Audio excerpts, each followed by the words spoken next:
My name is Gabe Zinzer, and today I'm interviewing Rosalee Gordon. My name is Nathan McLean, and I'm going to be behind the camera. Where did you come from? I'm from Jamaica, in the parish of St. Catherine, Spanish Town. And coming from Jamaica, from one island to the next, it was like it's nothing in common. And coming here when I was 26, I shouldn't tell you this, but when coming here when I was 26, I would love to go partying. And when I was done working, I remember I was working at Arnold's and it was 11:30. When we closed up, it was 11:30, and I'm like, okay, it's time to go take a nap and then go to party. And there goes, no, the club closes at 1. And I'm like, the club closes at 1? I'm like, that's crazy because 1 o'clock is when you go partying in Jamaica and you don't get home until like 4:30, 5 o'clock. So that was my biggest adjustment. What brought you to Nantucket? I came to Nantucket on work purposes. There was a work program, and I was a teacher back home, but I decided to spread my wings a little bit. My brother came here, and if anything went wrong, I would have somebody to rely on, and he was the one that brought me here, so I had like a backbone then, just in case. So, what kind of jobs did you do when you first came? First, I came as a housekeeper. It was interstate, now previously known as NIR, the Opera House. So, you've worked at Downy Flake, right? So how was the process there? I work at Downy Flake, but being here since 96, I've worked at Downy Flake, I've worked at AK Diamonds, I've worked at Arnold's, I've worked at the White Elephant, I've worked at the Brand Point Grill, I've worked at the Cumberland Farms, I've worked at Stop and Shop. There's a lot of places that I've worked.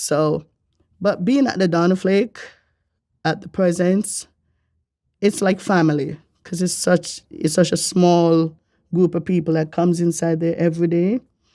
You see somebody walked in, you put their cup of tea down, their lemon, their thing, and you go to the computer and you put their breakfast in.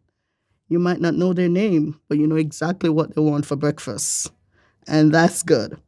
So, and after I'm done at the Downy Flake, I usually take a break and then I go to Lola Burger. And after Lola Burger, I go home like 10:30, wind down, might get into bed around 1 o'clock, get up again, be at the Downy Flake at 5 a.m. in the morning. So the summertime, it's really hard. But on Tuesdays, it's my hardest because I go to work at 5, finish at the Downy Flake, where I volunteer at the food pantry. And after I finish volunteer at the food pantry, I would go back to Lola Burger and then finish my day there at around 11. So it's from 5 until like 11:30, knowing that you have to get up Wednesday morning to reach work at 5 o'clock again. So this is my wind down time. I like the winter time because the summertime you get like 4-5 hours of sleep, and that's pretty much it. And I could say that for the average Nantucket person too. Do you consider Downy Flake like your main job? Yes. It's my main job, and it's where I feel at home because we have like 7 staff, so we're like family. We don't get a break, or we like cover for each other. It's not like you have like 30 people you have to be dealing with 30 different attitude or different personality. You just have 7 people. So that's 7 person that you come to know, and you come to know their likes and their dislikes. So it's easy to work in a smaller environment with people. Oh, what was it like raising kids? Raising kids In America, it's different from how I was raised as a kid because there are a lot of do's and don'ts in America. Growing up as a kid, I remember walking to school 3.5 miles and walking back. So that was a 7 mile a day. And you have to behave proper because if you did something on the street and any adult sees you, you get a whipping, and make sure they forget to tell your parents because if they remember, then you'll get a second one. But being in Nantucket and raising kids today, it's very challenging because you don't get a say in it. And when they don't turn out the way you want them, then society blames you. What was the scariest moment of your life?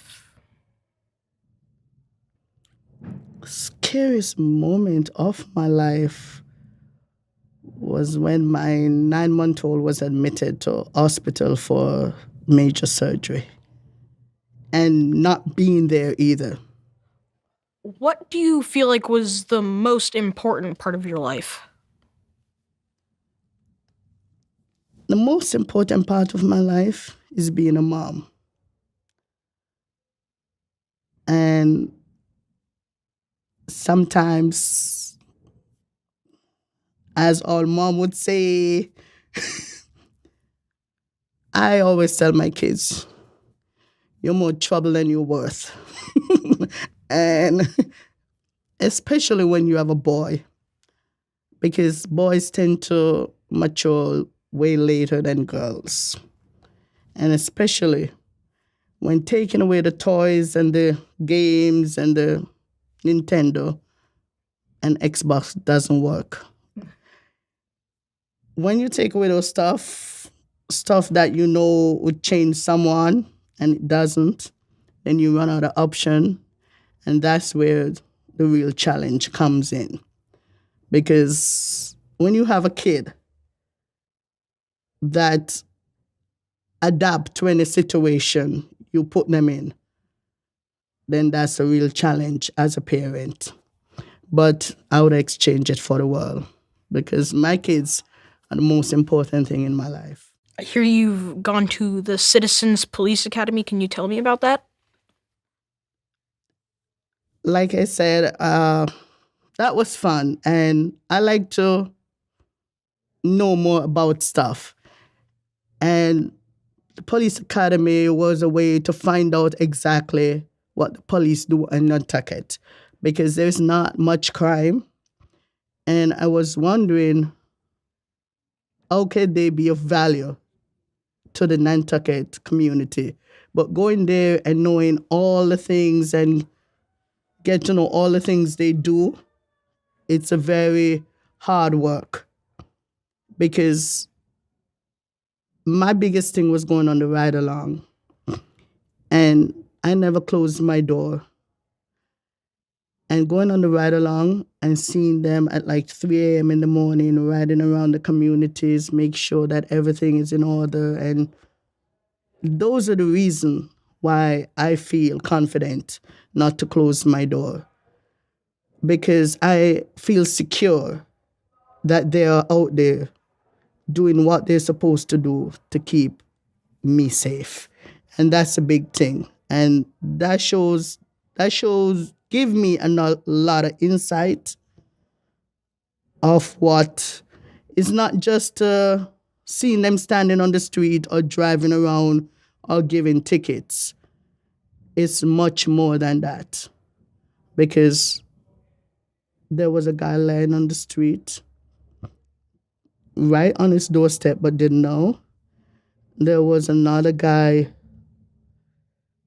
I'm not supposed to say where, but chasing so wanted just a little cocaine because he was so just to get that dose, just to get that cocaine to just cool his system. And sometimes I wonder, how do you get from this stage to that? Because, like I said, I wasn't angry with him, or even though he was a threat to us, but he needed help, and he needed serial help. And that's when you have not pity, but real concern and sympathy for somebody like that in that stage. And that's where the police come in. And he was calm with him. He was okay. But he was a threat to both of us because his mind space was not anywhere normal. And that's sad. So that's was my biggest highlight in the police academy. And when they put the handcuff on my hand and locked me in the cell for like 2 minutes. That was fun too. Thanks for coming. You're welcome. And I hope you've learned something. Okay, and so were you born here? Yes, I was. Yes, and you like it on Nantucket? Oh, yeah. Oh, okay. That's nice. All the best, and thanks. Nice to meet you. You too.